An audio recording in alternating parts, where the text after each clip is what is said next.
पढ़ेगा India 24H YouTube channel पर आपका स्वागत है। कल हम लोग पढ़े थे रासायनिक समीकरण को लिखने की विधि। आज हम पढ़ेंगे रासायनिक समीकरण की ढांचा या संरचना। ठीक है, तो आइए पढ़ते हैं। रासायनिक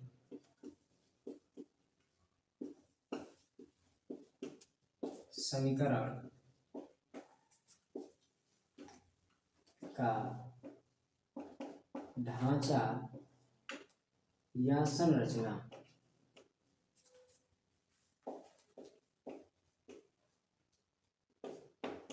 ठीक है दोस्तों, तो आज हम पढ़ेंगे रासायनिक समीकरण का ढांचा या संरचना।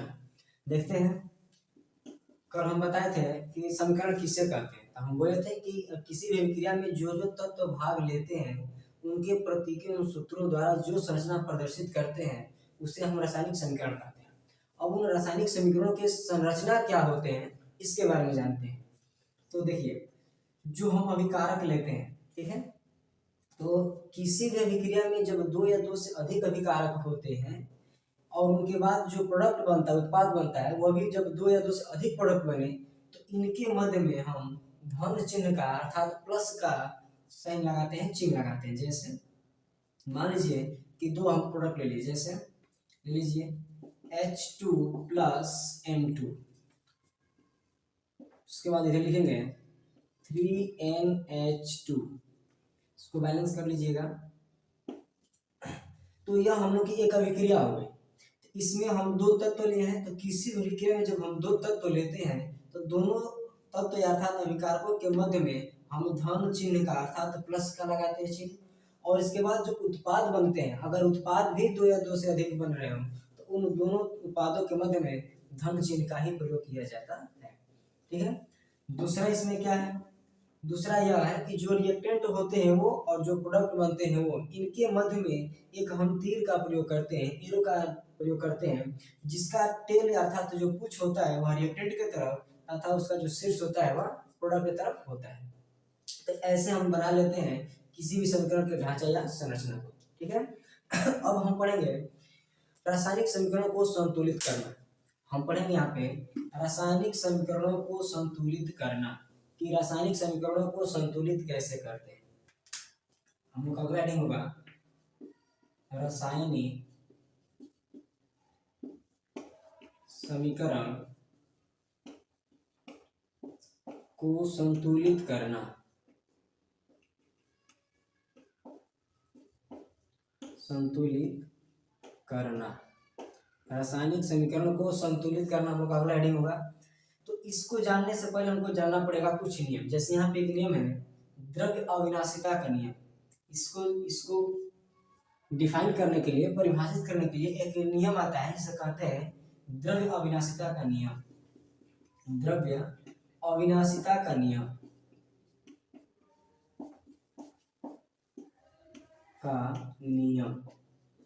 या इसी को हम द्रव्यमान संरक्षण का नियम भी कहते हैं, law of conservation of mass. ठीक है ना, तो द्रव्य अविनाशिता का नियम या द्रव्यमान संरक्षण के नियम को हम पहले जान लेते हैं। होता क्या है सुनिए, द्रव्य संरक्षण नियम के अनुसार हम किसी भी पदार्थ को न तो उत्पन्न कर सकते हैं और न ही नष्ट कर सकते हैं। हम सिर्फ उस पदार्थ को एक रूप से दूसरे रूप में परिवर्तित कर सकते हैं। तो इस नियम को हम कहते हैं द्रव्यमान संरक्षण का नियम या द्रव्य अविनाशिता का नियम। एक और बात है, जो अभिक्रियाएं संतुलित होती हैं वह द्रव्य अविनाशिता का नियम या द्रव्यमान संरक्षण के नियम का पालन करती है। अगर यदि किसी सिचुएशन, किसी स्थिति में कोई अभिक्रिया इस नियम का पालन नहीं कर रही है, इसका मतलब यह है कि वह अभिक्रिया संतुलित नहीं है।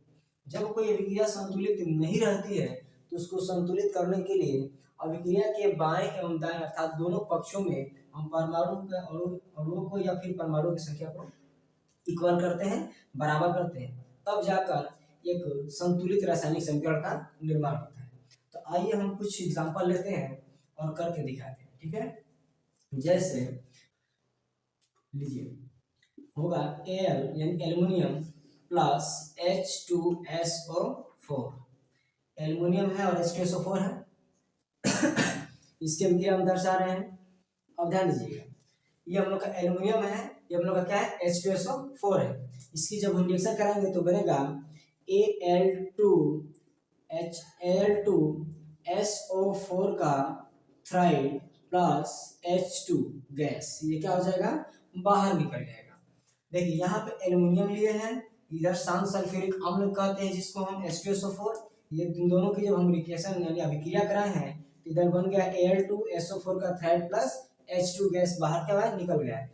अब हम देखेंगे, जांच करेंगे कि यह समीकरण जो बना है यह संतुलित है कि नहीं है, यह द्रव्यमान अविनाशता के नियम का पालन कर रहा है कि नहीं कर रहा है। अगर कर रहा है तो ठीक है, नहीं कर रहा है तो बैलेंस करेंगे। तो हम अभी बताएं कैसे बैलेंस करते हैं। तो पूरे रिएक्टेंट को दिखाएंगे R से और पूरे प्रोडक्ट को दिखाएंगे P से। R is equal to reactant यानी विकारक और P is equal to product अर्थात उत्पाद, ठीक है। चलिए इसको थोड़ा हम ऊपर लिख लेते हैं, ठीक है। आइए ऊपर थोड़ा इसको लिख लिया जाए, ऊपर हो जाएगा, ध्यान दीजिएगा। हम लोग का रिएक्शन क्या था, Al plus H2SO4 H2SO4 product क्या बना था हम लोग का, तो Al2SO4 का थ्राइड प्लस H2 गैस इस अभिक्रिया से क्या हो रहा था, बाहर निकल रहा था, ठीक है।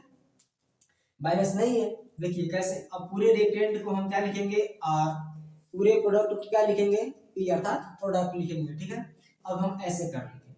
अब हम अभी बोले हैं कि जो जो तत्व इस अभिक्रिया में भाग लिए हैं उनको हम अलग अलग लिख लेंगे, बहुत सिंपल है। लिखिएगा, इधर एल्युमिनियम है तो एल्युमिनियम लिख लीजिए, हाइड्रोजन है हाइड्रोजन लिख लीजिए, सल्फर भी दिख रहा है इसमें और ऑक्सीजन भी दिख रहा है। एक और बात ध्यान दीजिएगा, जो जो तत्व अभिक्रिया में भाग लेते हैं वही तत्व प्रोडक्ट की तरफ बनते हैं। इधर प्रोडक्ट में भी लिख लीजिएगा एल्युमिनियम, हाइड्रोजन, सल्फर और ऑक्सीजन। अब मिला ही, इनकी मात्रा देखिए, रिएक्टेंट के तरफ एल्युमिनियम कितना है दोस्तों, तो एक है, एक लिख लीजिए। हाइड्रोजन कितना है दोस्तों, दो है, दो लिख लीजिए। सल्फर कितना है, एक है, लिख लीजिए। ऑक्सीजन कितना है, चार है, तो चार लिख लीजिए। कंफर्म हो गया। इधर देखते हैं, इधर एल्युमिनियम प्रोडक्ट की तरफ कितना है, दो है, तो इधर लिख लेंगे दो। हाइड्रोजन कितना है, तो देखिएगा इधर कितना है, दो, इसको भी लिख लेंगे। आगे देखिएगा सल्फर कितना है, तो देखिएगा सल्फर कितना है हम लोग का, तीन। सल्फर कितना हो गया है, तीन है ना, तो इधर क्या लिखेंगे, तीन, इधर लिख लेंगे तीन। अब देखिए, अब बचा हम लोग का ऑक्सीजन। ऑक्सीजन कितना है, देखो चार तिया 12, ऑक्सीजन कितना हो गया है, 12, इधर हम क्या लिख लेंगे, टोटल 12। अब आप देखिए क्या Rp के बराबर है, अर्थात रिएक्टेंट की तरफ जो भी एटम्स भाग लिए हैं, अणु हैं, क्या वो प्रोडक्ट के अणु के बराबर है, नहीं है। आप देख रहे हैं एल्युमिनियम इधर एक है तो इधर दो हो गया, यानी अनबैलेंस हो गया, असंतुलित हो गया। इधर हाइड्रोजन दो बार है, इधर भी दो बार, चलिए ये तो ठीक है। इधर सल्फर एक बार है तो इधर सल्फर कितना बार है, तीन बार, अनबैलेंस हो गया। इसको बैलेंस करने के लिए हमको क्या करना पड़ेगा, तो देखिए बहुत सिंपल है। इसको बैलेंस करने के लिए इधर क्या लगा देंगे हम लोग, दो, ठीक। जब इधर हम दो लगाएंगे एल्युमिनियम क्या होगा हम लोग का, बैलेंस, तो इधर क्या कर देंगे हम लोग, दो कर देंगे। अब देखिए एल्युमिनियम बैलेंस हो गया, इधर एल्युमिनियम दो, इधर एल्युमिनियम दो, इधर हाइड्रोजन दो, इधर हाइड्रोजन दो। अब सल्फर कितना है, इधर देखिए सल्फर एक है और इधर कितना है, इधर देखिएगा तीन है। अब इसके लिए हम इधर देखिए इधर कितना है, तो इधर हम क्या कर देंगे, तीन कर देंगे। यहाँ पे क्या लगाएंगे, तीन। जैसे ही हम तीन करेंगे यहाँ पे, तो ध्यान दीजिएगा होने वाला क्या, तीन कर दिए तो पूरा सल्फर की मात्रा कितना हो गई, तीन।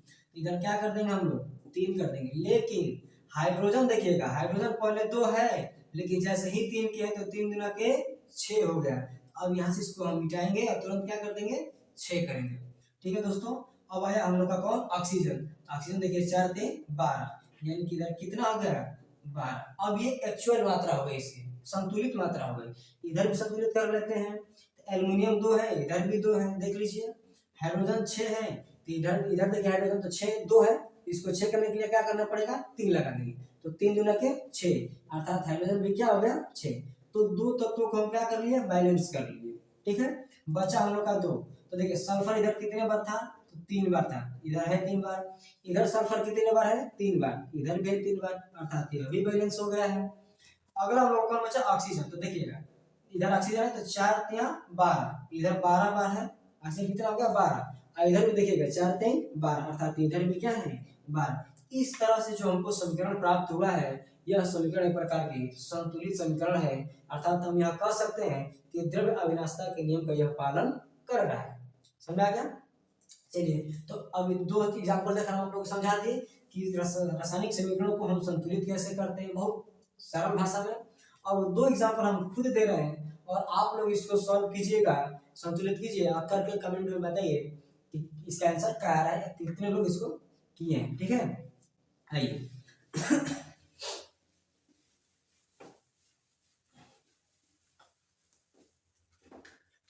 ये आप लोग के लिए का क्वेश्चन है, इसको करके दिखाइएगा।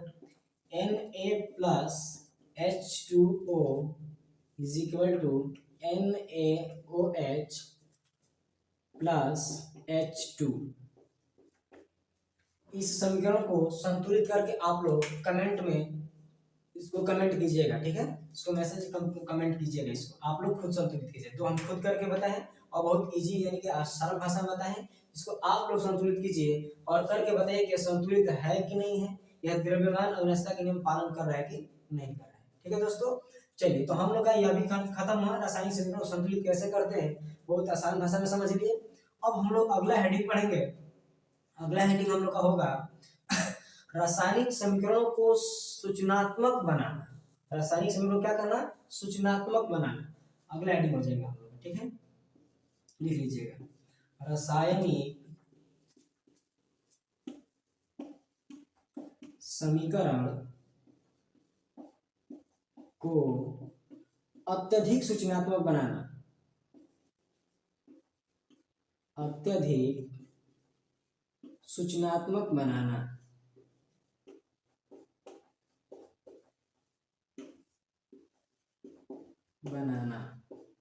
ठीक है दोस्तों, तो अब हम पढ़ेंगे कि जो भी रासायनिक समीकरण है उनको अत्यधिक क्या करेंगे, सूचनात्मक बनेंगे। देखिए, सूचनात्मक का मतलब यह है कि किसी भी रासायनिक अभिक्रिया में जो भी तत्व भाग लिए हैं वह किस अवस्था में है, वह ठोस है कि द्रव है कि गैस है, या जो भी उत्पाद है वह किस अवस्था में है, हम देखकर ही समझ जाएं। यानी कि हमको सूचना मिले, देखकर ही हम समझ जाएं तो किस अवस्था में उसके अभिकारक है या उत्पाद है। या हम यह भी सोच लें कि उनमें अभिक्रिया उस अभिक्रिया से ऊर्जा निकल रहा है कि उसमें अवशोषित हो रहा है, हम देखकर ही पता लगा लें। या हम यह भी जान लें कि इस अभिक्रिया को संपन्न करने के लिए इसको हीट किया जा रहा है, उसमें दिया जा रहा है कि नहीं दिया जा रहा है। ठीक है ना, तो ये चीज हम जानेंगे। ठीक है, तो आइए जानते हैं। देखिए, इसमें पहला पॉइंट क्या होगा, रासायनिक समीकरण को संतुलित करने में पहला पॉइंट क्या होगा समझिएगा। इसको थोड़ा हम लोग ऊपर लिख लें, ठीक है, ताकि आप लोग अच्छे से दिखाई दे। रासायनिक समीकरण को अत्यधिक सूचनात्मक बनाना।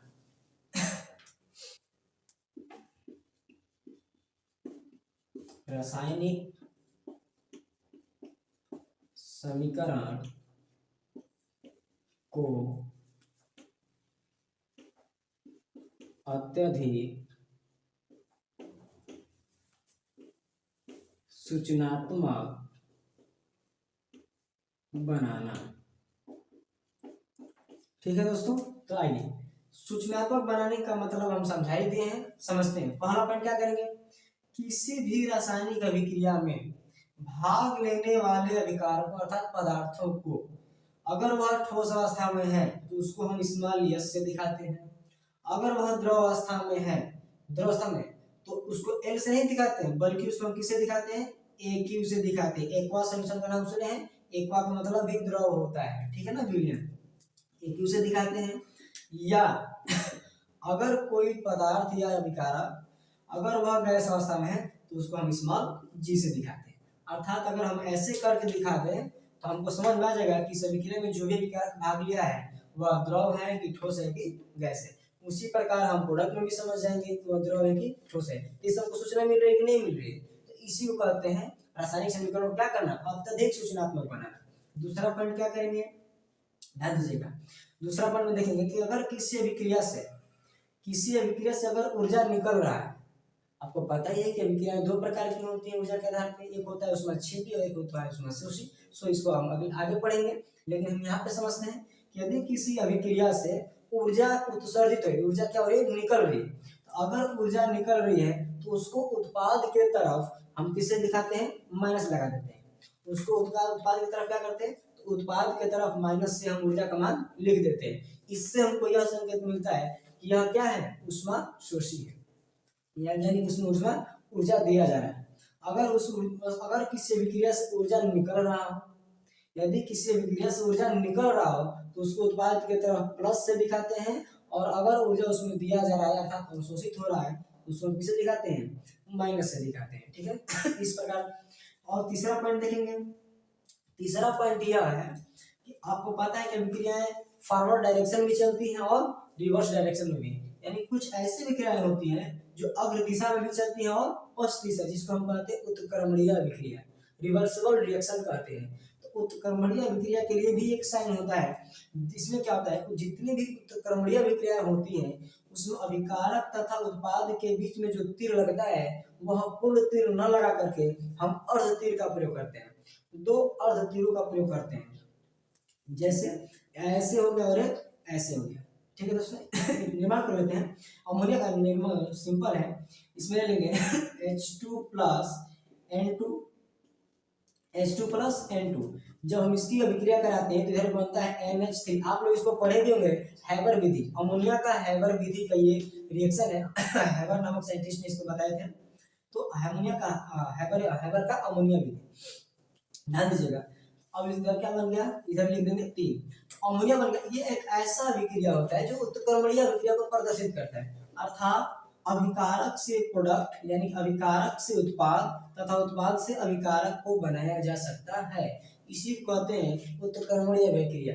यानी उत्क्रमणीय विक्रिया वह विक्रिया होती है जो अभिकारक से उत्पाद बना दे और पुनः उत्पाद से अभिकारक बना दे, अर्थात वह अग्र दिशा एवं पश्चिम दिशा दोनों दिशाओं में चलती है, उत्क्रमणीय विक्रिया कहलाती है। तो उत्क्रमणीय विक्रियाओं के लिए अभिकारक तथा उत्पादों के बीच में हम पूर्ण तीर का प्रयोग न करके दो अर्ध तीर का प्रयोग करते हैं। एक होता है ऐसे जो दर्शाता है कि अग्र दिशा में चल रही है, और एक होता है उल्टा ऐसे जो यह दर्शाता है कि अभिक्रिया पश्चिम दिशा में भी चल रही है। तो इस तरह से अगर हम किसी विक्रिया में अगर हमको ये साइन मिल गया तो हम समझ जाते हैं कि अभिक्रिया कैसी है, उत्क्रमणीय विक्रिया है। ठीक है दोस्तों, आगे आते हैं। चौथा पॉइंट क्या है, चौथा पॉइंट ध्यान दीजिएगा, अगर किसी अभिक्रिया को हिट किया जा रहा हो, गर्म किया जा रहा हो, ठीक है, यदि किसी अभिक्रिया को करने के लिए क्या करें हम लोग, उष्मा दे रहे हैं, गर्म कर रहे हैं, या फिर कोई उत्प्रेरक मिला रहे हैं, तो इसको हम उस अभिक्रिया के तीर के ऊपर या नीचे हम क्या करते हैं, प्रदर्शित कर देते हैं।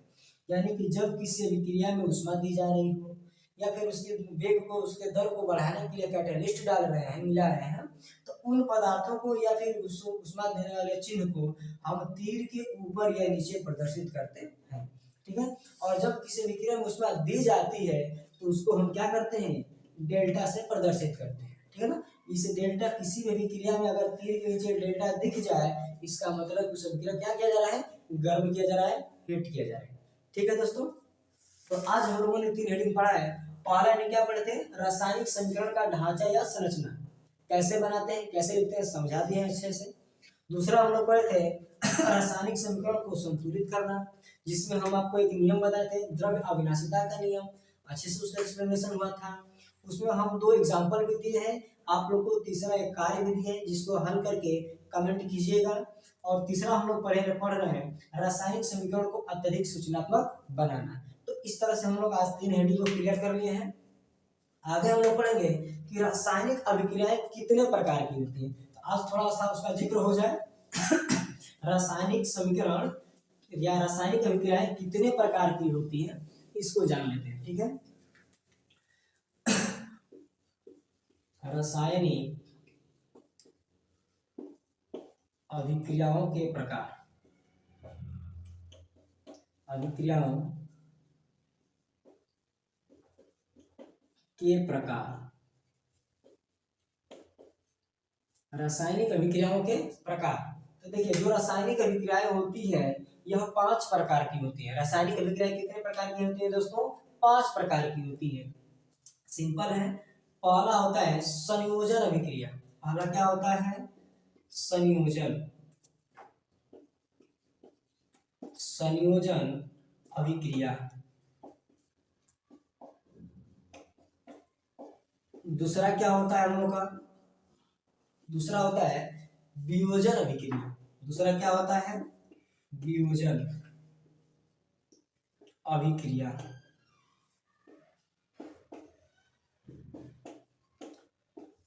तीसरा क्या होगा हम लोग का? विस्थापन। विस्थापन अभिक्रिया, इसको बोलते हैं सबस्टिट्यूशन रिएक्शन, या इसको बोलते हैं डिस्प्लेसमेंट रिएक्शन भी कहते हैं। विस्थापन अभिक्रिया, विस्थापन अभिक्रिया। ठीक है दोस्तों, तो ये हम लोग का इस प्रकार से कौन सा हो गया? तीसरी अभिक्रिया हो गई, विस्थापन अभिक्रिया हो गया। और एक चौथा होता है, ध्यान दीजिएगा, चौथा होता है ऊष्माशोषी, ऊष्माशोषी या ऊष्माशोषी एवं ऊष्माक्षेपी, ऊष्माक्षेपी अभिक्रिया, अभिक्रिया। और पांचवा होता है, ध्यान दीजिएगा, पांचवा होता है ऑक्सीकरण। क्या होता है दोस्तों? ऑक्सीकरण एवं अपचयन अभिक्रिया, अपचयन अभिक्रिया।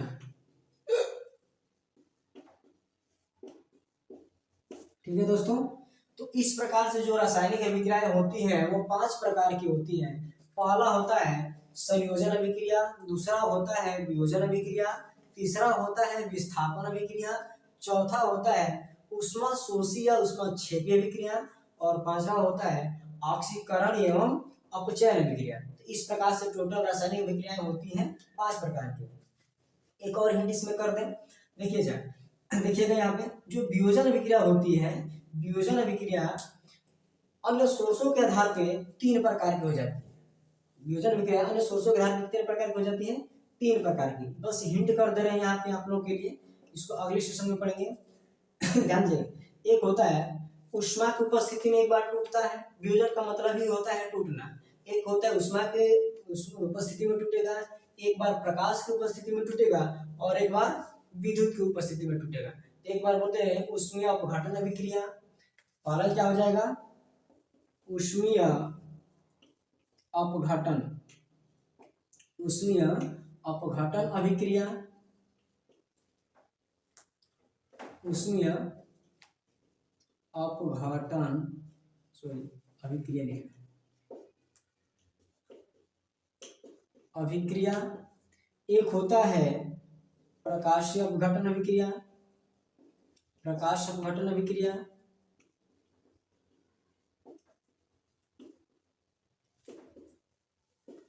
अभिक्रिया।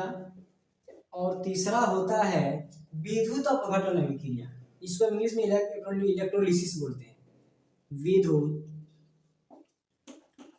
अपघटन अभिक्रिया, अभिक्रिया। ठीक है दोस्तों, तो देख लीजिएगा जो वियोजन अभिक्रिया होती है वह 3 प्रकार की होती है। एक होता है ऊष्मीय अपघटन अभिक्रिया, एक होता है प्रकाश अपघटन अभिक्रिया, एक होता है विद्युत अभिक्रिया, जिसका एक्सप्लेनेशन हम लोग अगले वीडियो में करेंगे, अगले लेक्चर में करेंगे। ठीक है। विस्थापन अभिक्रिया भी 2 प्रकार की होती है, जो कि बहुत ही सिंपल है। एक तरह से कह लीजिए विस्थापन सिंपल होता है, बहुत सिंपल होता है।